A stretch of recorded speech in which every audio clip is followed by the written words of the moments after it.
நமக்கு வெட்கம் கிடையாது. கர்த்தருடைய பிள்ளைகளே, இங்கே பாருங்க, வேதம் சொல்லிது, வெட்கப்பட மாட்டோம். அவர் நம்மளுக்கு நடுவில் இருக்கிறாரு. அவர் வேற எங்கு தூரத்தில், நான் இஸ்ரவேலின் நடுவில் இருக்கிறவர் என்று நான் உங்கள் தேவனாகிய, நம்முடைய நடுவில் தேவன் இருக்கிறார். அல்லேலூயா. நம்ம கூட தேவன் இருக்கிறார். உலகத்தின் முடிவு பரியந்தம் சகல நாளும் நான் உங்க கூட இருக்கிறேன். நம்ம கூட எல்லாராலும் இருக்க முடியாது. கர்த்தருடைய பிள்ளைகளை விட்டு நிறைய பேர் ஓடி போயிடுவாங்க. அல்லேலூயா. நிறைய பேர் போயிடுவாங்க நம்மளை விட்டுட்டு. நம் நண்பர்கள் போயிடுவாங்க, நம்முடைய உறவுகள் போயிடுவாங்க, நம் சகோதரிகள் போயிடுவாங்க. ஆனால் வேதம் சொல்லுது, நான் உங்க கூட இருக்கிறேன். அல்லேலூயா.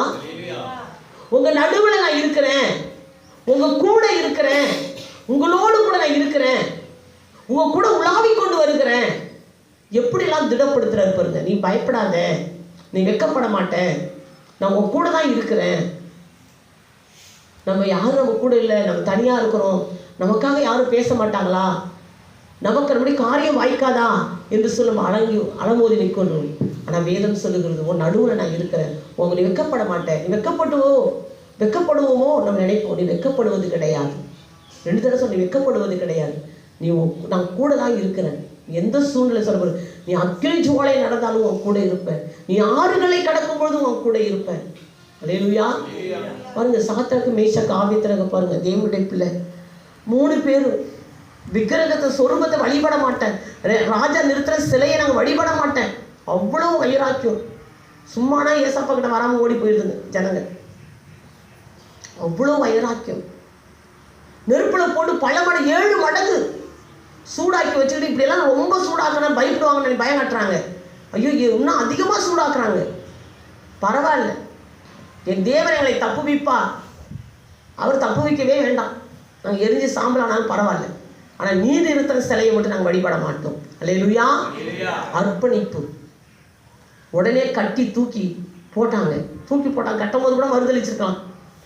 முடிவு வந்துடுச்சு, நெருப்பில் தூக்கி போட்டாங்கன்னா அப்போ கூட மறுதளிச்சுக்கலாம். மறுதளிக்கு கட்டி தூக்கி போடுற வரைக்கும் கர்த்தரை ஆராதனை பண்ணி கொண்டிருந்தார்கள். அல்லேலூயா. எரிஞ்சு போனாங்களா? ஏதோ ஒரு பிரச்சனையில மாட்டிக்கிட்டோம், அதில் வெட்கப்பட்டு போவோம்னு சொல்லி நீங்க நினைக்கவே கூடாது. பிரச்சனையில மாட்டிக்கிட்டா வெட்கம் நமக்கு கிடையாது. அல்லேலூயா. வெட்கம் நமக்கு கிடையாது. அக்கினியில் தூக்கி போட்டு ராஜா பார்க்குறாரு, எரிவாங்க பார்த்தா எரியல. அவர் கூட தேவன் 3 பேரும் கூட தேவ தூதல் இருக்கிறார். அல்லேலூயா. 3 பேரும் கூட கர்த்தர் இருக்கிறார், உலாவிக் கொண்டு வருகிறார். அக்கினி ஜுவாலையில கர்த்தர் கூட உலாவிக் கொண்டு வருகிறார். அப்ப ராஜா பார்க்குறவன் போட்டது 3 பேர் அல்லவா, கீழே கூட இன்னொருத்தர் இருக்காரே, 4 பேரா இருக்கிறாங்களே. அப்ப சொல்றாரு, எவ்வளவு நேரம் இருக்காங்க நெருப்புல இன்னும் கொண்டு இருக்காங்க. அல்லேலூயா. அப்பதான் ராஜா கூப்பிட, சாத்ராக்கு மேஷாக்கு ஆபேத்நேகோ நெருப்பு விட்டு இறங்கி வாங்க. நெருப்பு விட்டு இறங்கி வந்தோடனே மோது பார்க்குறாங்க, நெருப்பு வீசுதான், ஒன்றும் கிடையாது. அப்போ சொல்லுவார் ராஜா, சாத்ராக்கு மேஷாக்கு ஆபேத்நேகோ தேவனை தவிர இந்த உலகத்தில் வேறு ஒரு தெய்வமே கிடையாது. அல்லேலூயா. இவர்களுடைய தேவன் தான் உண்மையான தேவன். இவர்களுடைய தேவன் அல்லாமல் இந்த உலகத்தில் வேறு ஒரு தெய்வம் கிடையாது. கர்த்தருடைய பிள்ளைகள் அவருக்கு பக்கத்தில் நிற்கும் போது உனக்கு பிரச்சனை வரதான் செய்யும், போராட்டம் வரதான் செய்யும். ஆனால் எதுவும் உன்னை தொடாது, எதுவும் உன்னை தொடாது. பயந்து ஓடிடக்கூடாது. இயேசு விட்டு பயந்து என்ன பண்ணக்கூடாது, பின்னோக்கி ஓடக்கூடாது.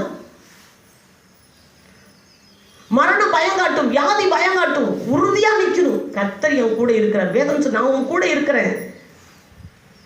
இஸ்ரவேலின் தேவனாகிய கர்த்தர் நம் நடுவில் இருக்கிறார். அவர் வல்லமை உள்ளவர், அவர் நம்மை ரட்சிப்பார். நான் வெட்கப்படுவது கிடையாது. அல்லேலூயா. வெட்கப்பட மாட்டோம். நம்முடைய நடுவிலே அவர் உலாவிக் கொண்டு வருகிறார். அல்லேலூயா. சாத்ராக்கு மேஷாக்கு ஆபேத்நேகோ நெருப்பில் எரிஞ்சாலும் அவங்க கூட கர்த்தர் உலாவிக் கொண்டு வந்தார். எப்பேற்பட்ட பிரச்சனை இருந்தாலும் நம்ம பயந்து விடக்கூடாது. தைரியத்தோடு அவரை அண்டிக் கொள்ளும் பொழுது, அவரை ஸ்தோத்திரிக்கும் போது, அவரை நோக்கி கூப்பிடும் பொழுது அவர் நம்மை விடுதலை ஆக்குவார். அல்லேலூயா. அடுத்த வசனத்தை வாசிப்போம்.